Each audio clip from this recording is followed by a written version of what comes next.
এবারের theory, সাবসিকোয়েন্স of A monotonic increasing sequence is also monotonic increasing. কোনো sequence যদি monotonic increasing হয় তার তুমি যে সাবসিকোয়েন্সই নাও না কেন সে মনোটোনিক ইনক্রিজিং হবে। আমি এটা ইনক্রিজিংয়ের জন্য করে দিই, তোমরা ডিক্রিজিংটা নিজেরা করবে যে কোনো সিকোয়েন্স যদি মনোটোনিক ডিক্রিজিং হয় তাহলে তার সাবসিকোয়েন্সের স্ট্যাটাসটা কী হবে, এটা তোমরা বাড়িতে করবে। আমি আপাতত ইনক্রিজিংটা করে দিচ্ছি। ধরে নাও এক্সএন একটা মনোটোনিক ইনক্রিজিং সিকোয়েন্স। তাহলে মনোটোনিক ইনক্রিজিংয়ের ডেফিনেশন কি? যদি আর ইন্ডেক্সটা greater equals to S index হয় তাহলে corresponding sequential term X R greater equals to XS হবে। আমাকে দেখাতে হবে এই সিকোয়েন্স এক্সএন এর যে সাবসিকোয়েন্সই নিই না কেন সেও মনোটোনিক ইনক্রিজিং। তাহলে ধরে নাও এক্সএন কে সে একটা সাবসিকোয়েন্স অফ সিকোয়েন্স এক্সএন। আমরা জানি সাবসিকোয়েন্সের ক্ষেত্রে একটা বেসিক প্রপার্টি, এই যে এন কে সে কিন্তু অলওয়েজ স্ট্রিক্টলি ইনক্রিজিং ফরম্যাটে থাকে, that is N K plus one greater equals to n k, এবং গ্রেটার ইকুয়ালস টু নয়, properly greater than N k. এটা হলো সাবসিকোয়েন্সের বেসিক স্ট্রাকচার। আমি ধরে নিলাম সিকোয়েন্স এক্সএন মনোটোনিক ইনক্রিজিং। যেহেতু মনোটোনিক ইনক্রিজিং সে মনোটোনিক ইনক্রিজিং এর ক্রাইটেরিয়া স্যাটিসফাই করবে, দ্যাট ইজ আর যদি গ্রেটার ইকুয়ালস টু এস হয় x R greater equals to XS হবে।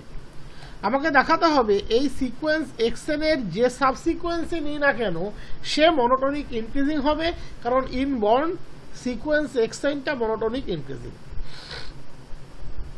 আমি একটা সাবসিকোয়েন্স আরবিট্রারিলি চয়েস করছি এক্সএন কে।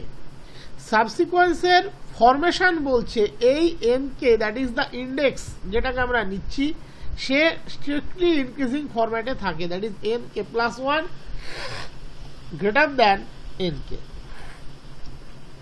তাহলে আর গ্রেটার দ্যান এস হলে x R greater equals to s x s হবে, আবার আর ইকুয়ালস টু এস হলেও x R greater equals to XS হতে পারে। আর ইকুয়ালস টু এস হলে তখন প্রবাবিলিটিটা ইকুয়ালিটিরই 100%ই থাকে বলা যায়, but R greater than S হলে x R greater equals to XS হবে। তাহলে এন কে plus one greater than N K, তাহলে corresponding X N K plus one, corresponding X N K plus one greater equals to X N K, that is index properly greater than sequential element greater equals to another term. তার মানে X N K monotonic increasing. তুমি আবার এটা ভেবো না যে N কেটা strictly increasing হয় বলে সাবসিকোয়েন্সটা স্ট্রিক্টলি ইনক্রিজিং হবে, তা কিন্তু নয়। এই জায়গাটাও কিন্তু একটু বোঝার মতো জায়গা।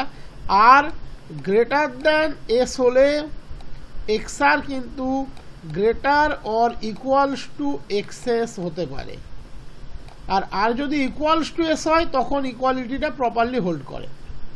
বাট ইকুয়ালিটি না হলেও কিন্তু টার্মের মধ্যে ইকুয়ালিটি আসতে পারে, ইন্ডেক্সের ইকুয়ালিটি না থাকলেও টার্মের মধ্যে ইকুয়ালিটি কিন্তু আসতে পারে। তাহলে এক্সএনকে আমি ধরে নিলাম ইনক্রিজিং সিকোয়েন্স, এক্সএনকে আমি ধরে নিলাম সাবসিকোয়েন্স। সাবসিকোয়েন্সের প্রপার্টি বলছে এন কে plus one strictly greater than N K, তাহলে X N K plus one greater equals to X N K. এখানের ইকুয়ালিটিটা নেসেসারি নয় এখানের ইকুয়ালিটির জন্য। আশা করি আর কোনো প্রবলেম নেই। তাহলে আমি ধরে নিলাম let X N is a monotonic increasing sequence. তাহলে মনোটোনিক ইনক্রিজিং এর ডেফিনেশন বলছে for R greater equals to S X R greater equals to XS.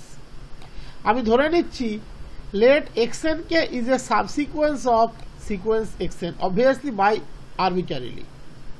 তাহলে সিকোয়েন্স এন কে একটা strictly monotonic increasing sequence of natural. N কেটা একটা strictly increasing sequence of natural, that is N K plus one always greater than N K. এখানে আমি পাচ্ছি আর greater than S X R greater equals to X S, R equals to S X R properly equals to X S, ওটা properly hold করবে, greater than হলেও equality আসতে পারে। এরকম প্রচুর সিকোয়েন্স আমরা জানি, -1 টু দি পাওয়ার এন যদি নিই ইন্ডেক্স বাড়বে বা টার্ম ইকুয়াল থাকবে।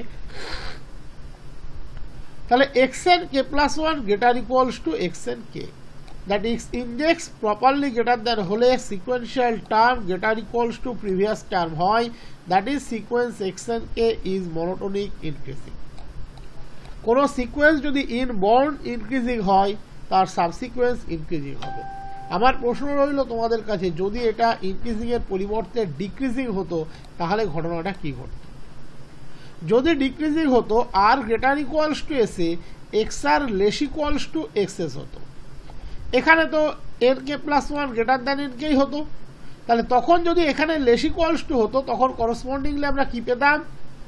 X N K plus one less equals to X N K, that is সাবসিকুয়েন্সও মনোটোনিক ডিক্রিজিং হতো। তার মানে কোনো সিকোয়েন্স মনোটোনিসিটির যে ফিক্সেশনটাকে হোল্ড করবে সেটা ইনক্রিজিং হোক বা ডিক্রিজিং হোক, তার সাবসিকুয়েন্স সেম ফিক্সেশন কিন্তু হোল্ড করবে। ওকে, কারণ তখন এখানে এটা লেস ইকুয়ালস টু হতো, করসপন্ডিংলি এখানেও এটা লেস ইকুয়ালস টু হতো, দ্যাট ইজ মনোটোনিক ডিক্রিজিং হতো। যেমন একটা সিম্পল এক্সএন সিকোয়েন্স আমি ধরে নিচ্ছি, ধরে নাও এক্সএন হচ্ছে 1 1 1 1 1 ডট ডট একটা কনস্ট্যান্ট সিকোয়েন্স, তাহলে x2n সেও কিন্তু কনস্ট্যান্ট সিকোয়েন্স।